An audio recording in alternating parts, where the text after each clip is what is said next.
Some jobs carry no weight at all. A man rides in, does what needs doing, rides out again. He had repeated that pattern 100 times over. 100 towns, 100 roads stretching northward, never a backward glance. He possessed a talent for living, sharper than any skill most men could claim. Every settlement he passed through stayed passed through. Every soul he aided became someone aided and abandoned. That was the covenant he'd struck with himself. It had served him well until Tuesday. He had no business being in Millhaven. Scout was watered and rested. The road north lay open, waiting. All he wanted was breakfast. Nothing grander than that. A man drifting through a town that held no meaning for him, until he rounded the corner onto the main street and heard something that planted his boots in the dirt. Two men, both broad, both moving through the world with the lazy confidence of people who expected everything and everyone to step aside. They had cornered the woman outside the general store. Their voices were low, measured, the kind of talk that sounds harmless from 30 feet away. He was not 30 feet away. He listened for 10 seconds. The woman clutched a supply list in her hands. Her knuckles had gone bone white against the paper. Her face held no expression, not calm though, something else entirely. The particular stillness of a person who has been frightened so often that fear has calcified into routine. He recognized that face. He'd seen it in a dozen towns before this one. It belonged to someone who had stopped believing help existed. He didn't plan what came next. Didn't wait or measure it. He walked over, stood beside her, turned his gaze on the two men with the expression that had silenced more conversations than any words his mouth had ever formed. The two men studied him, the scar, the poncho, the twin holsters riding low on his hips. The conversation died. They left. She did not thank him. Instead, she turned and regarded him the way a person does when they are making a swift and ruthless judgment about a stranger. 3 seconds passed, maybe 4. Then, "You're the one they call the Nameless Gunman." "I've been called that. I've been looking for you. My name is Catherine Aldred. I own the Aldred Ranch, 12 miles south. I need help." The kind the law won't provide. He studied her, the white knuckles still gripping that supply list. Eyes direct, worn through, asking for nothing resembling sympathy, just assistance, plain and simple. "Buy me breakfast," he said. "Tell me everything." He did not yet know that the road north would wait a very long time for his return. The breakfast place sat 2 doors down from the general store. A small room, a corner table. Coffee that was hot, black, strong, exactly what the morning demanded. Catherine Aldred settled across from him and laid out her situation with the clinical precision of a woman who had rehearsed this conversation for weeks. She would not squander the moment on imprecision. Her husband Thomas had died 3 years prior. Fever took him, sudden, savage, the kind that drops a strong man inside a week and offers no explanation to the living. Before that fever, the two of them had raised the Aldred Ranch together. 15 years of labor, a herd that grew season after season. 6 hands working the land at peak. When Thomas passed, every neighbor and every acquaintance expected her to sell, move on, move away. Let some man shoulder the burden of running a cattle operation alone. Catherine Aldred did not sell. That decision, it seemed, had offended someone. Here is a thing worth knowing about the frontier west of 1882, a truth that rarely finds its way into the telling. A woman could inherit land. A woman could hold title to it. But the machinery of that territory, the credit lines, the cattle markets, the tangled networks of supply and labor had been built by men and for men. A woman operating inside it on her own terms was tolerated at best, obstructed at worst. Catherine Aldred had been obstructed. Not immediately. That first year they left her be, perhaps expecting she would arrive at the expected conclusion all on her own. When she didn't, when the ranch kept running, when the herd held its numbers, when the hands stayed on because they respected the woman at the helm, the obstructions began. Credit dried up slow. Supply deliveries showed up late. The cattle market offered her prices that ran consistently below what men received for comparable stock. The quiet kind of pressure. The kind designed to wear down rather than break. Then the Calloway gang rode into the territory. 12 men. Organized. Professional. Not random violence. Applied violence, which is a different and far more dangerous thing. 3 ranches had sold since their arrival. All 3 to the same buyer. A land company registered in St. Louis. Nobody in Millhaven knew who actually owned it. The Aldred Ranch, Catherine told him, is the last independent operation on the South Range. I'm the gap in something somebody is trying to close. 6 weeks prior, 4 of Calloway's men had ridden onto the property. They told her she had 60 days to sell, or they would return with the full weight of the organization behind them. He did the arithmetic in his head. 60 days from 6 weeks ago. 2 weeks remaining, she said. He looked at her across that breakfast table. What happened to the 3 ranches that sold? She went quiet for a moment. One of the Malester hands was killed, called an accident. Nobody believed it was. Why didn't you go to the law? Catherine's expression held steady, but something behind her eyes shifted. The sheriff in Millhaven has been very busy lately. Too busy to look into fences that cut themselves. Too busy to track cattle that wander off on their own. A pause settled between them. He drives a new horse. Had it about 6 months now. 6 months. Right about the time the Calloway gang arrived. He understood. 2 weeks, he said. 2 weeks, she agreed. He drank the last of his coffee, set the cup down with care. I'll need to see the property. Something moved across her face. Not relief exactly, something more guarded than relief.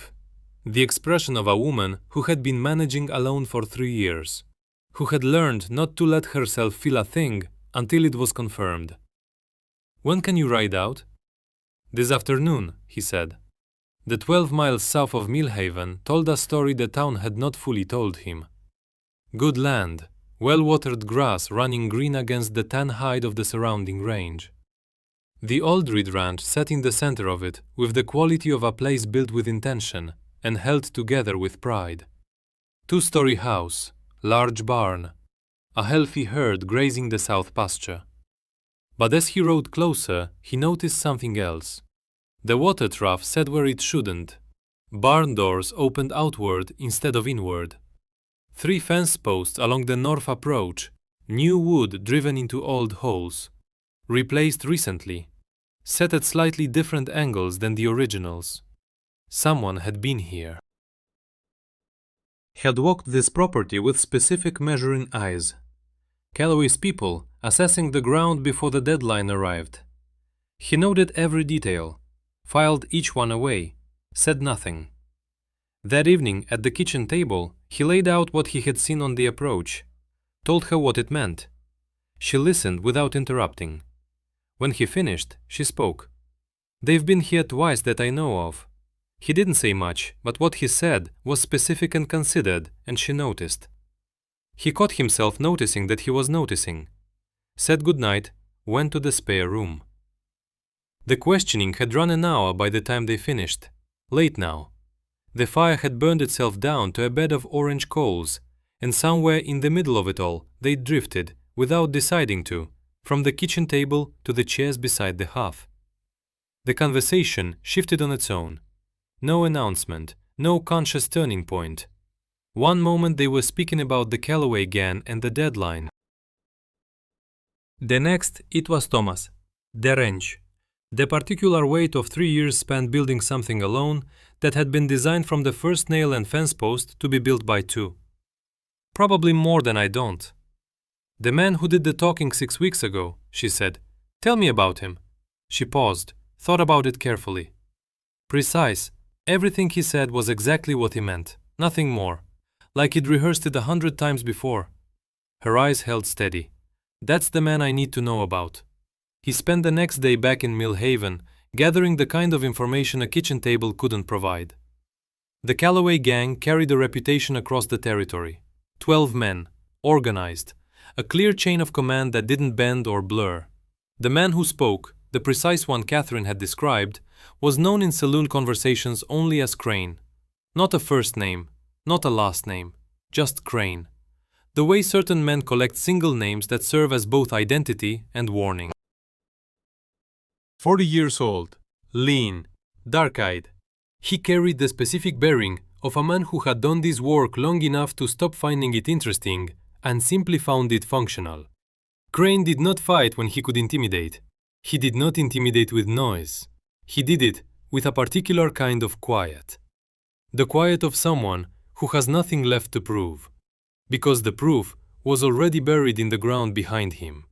The most dangerous breed of professional. The kind who had survived long enough to become methodical. There was one more thing Millhaven knew about Crane. Something spoken carefully, in low voices, by people who had witnessed it and lived with the weight of that knowledge for 6 months. The Mallister hand who died, the one they called an accident. Crane had been there that day, not the others. Crane himself, up close, personal.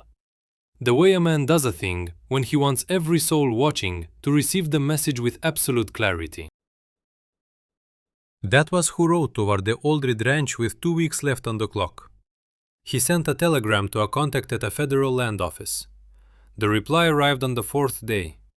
The land company in St. Louis was owned through 2 intermediary corporations by a consortium of railroad investors. 18 months prior, they had determined that the South Range water rights represented a significant asset for a planned rail line extension. Not the land, the water. Whoever held the South Range controlled the water that North Range operations depended on in dry years.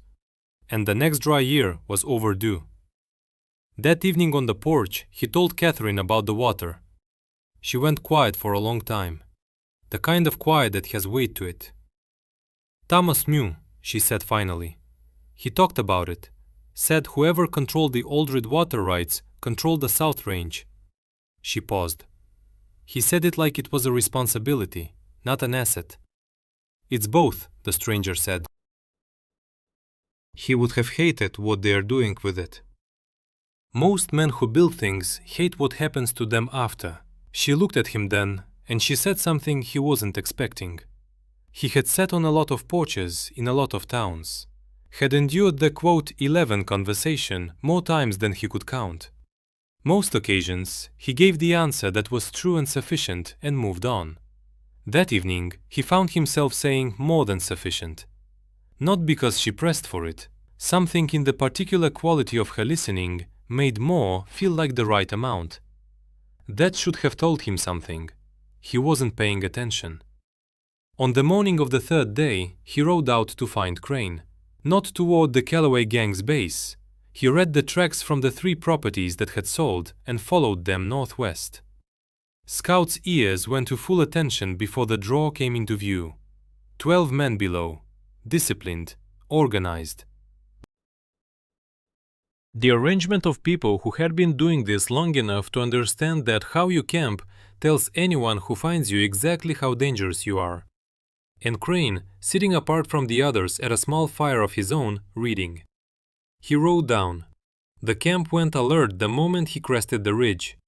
Hands shifting, positions adjusting. The automatic response of professional men to an unannounced arrival. He rode at a walk that said he was neither surprised by their response nor concerned by it. He stopped 20 feet from Crane's fire. Crane looked up from what he was reading, studied the stranger with dark, methodical eyes. Completed his own assessment in about 3 seconds. Quote 12. Crane said, "Not surprised. The tone of a man who has received information and is now confirming it." Quote 13. Quote, the stranger said. Quote 14. Quote. Quote 15. Quote. One of the men to the right shifted his weight. His hand drifted 3 inches toward his holster. The stranger's right Colt was out before the shift completed. He didn't point it at the men. He held it at his side, barrel toward the ground. The message lived in the speed, not the direction. The camp went very still. The stranger said to Crane. Crane made a gesture. The man stopped. Then the stranger showed him the left Colt, clearing the left holster at the same speed. Crane watched this with the expression of a man updating a calculation. A long silence settled over the draw. The Crane said finally. He paused. He spent the remaining days preparing the ranch. Every approach catalogued, every angle measured, every position of advantage committed to memory. Gus stationed at the north fence line, Paul in the barn loft, Catherine in the house, armed, wearing the expression of someone who had been told to stay back and had silently communicated she would make her own assessments about that. In the evenings, he sat on the porch with Catherine Aldred. They talked about Thomas, about the ranch, about what came next. She spoke of the future the way people speak about things they intend to have, not hoping, planning. On the 8th day, she found him in the barn checking Scout's legs. I looked you up, she said, or tried to, in Millhaven, asked around. She paused. Nobody knows your name. Nobody knows where you come from. Nobody knows anything about you before whatever town they saw you in. He said nothing. Doesn't that bother you? She asked. Being nobody's history? He thought about it. I'm somebody's history, he said. Just not anybody who's looking. She held his gaze for a long moment. Mine, she said simply. Then she turned and walked back to the house. There are people who talk about what they've built, and people who talk about what they've survived. In my experience, those are almost always the same story, told from two different directions. Catherine Aldred was telling me both things at the same time, and I was listening closer than a man in my profession has any right to. They came before dawn, not at the deadline, 3 days early. Scout's ears twitched in the corral before any other warning arrived. The horse, reading something carried on the wind, something invisible that preceded the riders by a good 30 seconds. The nameless gunman was already set when the first silhouette crested the north ridge. 12 men approaching from the northwest. The identical route they'd taken at every ranch before this one. 2 groups, 8 pushing down from the north, 4 sweeping in from the west. A textbook pincer. He stood in the yard, both Colts riding loose in their holsters. Scout drifted to the fence nearest him without command, the horse placing itself on his left flank. The deliberate positioning of an animal that had survived enough of these mornings to hold opinions about firing angles. The north group came at a trot. 8 men fanning wide, professional spacing, the kind drilled into riders who had rehearsed this plenty. He let them reach the yard, then he drew. The lead rider charged in fast and squeezed off around. The bullet punched through air where the stranger had already stopped existing. That half step left, pure reflex now. The weight transfer happening ahead of conscious thought. The right Colt barked before the first echo found the hills. 1. 2 more from the north spread apart to carve angles on him. He'd anticipated this. What they had not anticipated was Scout. The horse threw its full weight against the fence rail on the left side. The rail swung free, cracking into the path of the leftmost rider at the precise instant the man committed to his shot. The rider's horse stumbled hard. His bullet buried itself in the dirt. The left Colt spoke. 2. The remaining 5 from the north reined up, not running, recalculating. He pivoted toward the western approach. Those 4 had hung back, waiting for the northern engagement to pin him down before closing the distance. Smart tactic. He'd expected it. What they had not accounted for was Gus. From the north fence line, Gus held a clean sight picture on the entire west approach. He fired at the exact moment the stranger turned, not at the riders themselves, but at the ground directly in front of the lead horse. The crack of the round splitting earth, the spray of dirt exploding upward, the horse rearing wild, and that tight formation shattering apart. 1 second in the gap. 2 shots, both finding the riders who recovered quickest, already raising iron, the most lethal of the 4. 3. 4. The surviving pair from the west looked at one another. 2 men performing the same arithmetic in the same heartbeat, arriving at the same ugly sum. They wheeled their horses and rode. 4 bodies on the ground in under 30 seconds. 5 from the north still sitting their saddles in the yard. And Crane. Crane held the rear of the formation, the leader's position, the spot from which a man directs rather than fights. He had not drawn his weapon. Those dark methodical eyes swept the scene, running the numbers he ran on everything, tabulating results the way a bookkeeper tallies a ruined ledger. "How many rounds you got left?" Crane asked, conversational, professional. "Enough," the stranger said. "For 5? Find out." A long silence settled between them. Crane looked at the 4 men flanking him, looked at the 2 riders shrinking into the western dark, looked at the man on the ground who'd never stand again. Then he looked at the stranger, at the twin colts, at the face that had not shifted 1 degree since before the first shot cracked the morning open. "This job," Crane said, "has stopped being worth the contract." He turned his horse. The 4 men with him followed without a word. The stranger listened until the hoofbeats dissolved into the pre-dawn black. Then he reloaded both colts.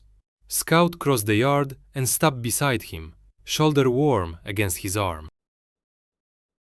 Catherine came out of the house. She looked at the yard, looked at him.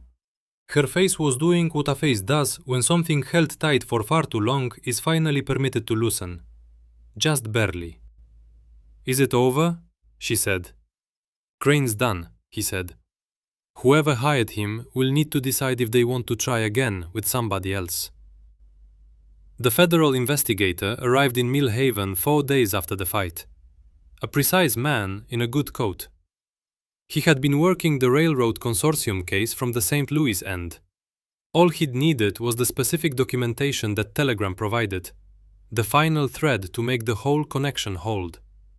The land company's acquisition strategy was suspended pending investigation. 3 properties flagged for review. Water rights claims frozen. The Aldrich Ranch untouched. He stayed 2 more days. Not because the job required it. The job was done. He stayed because the road north could wait 2 more days, and he had stopped lying to himself that the road north was the only thing with a pull on him.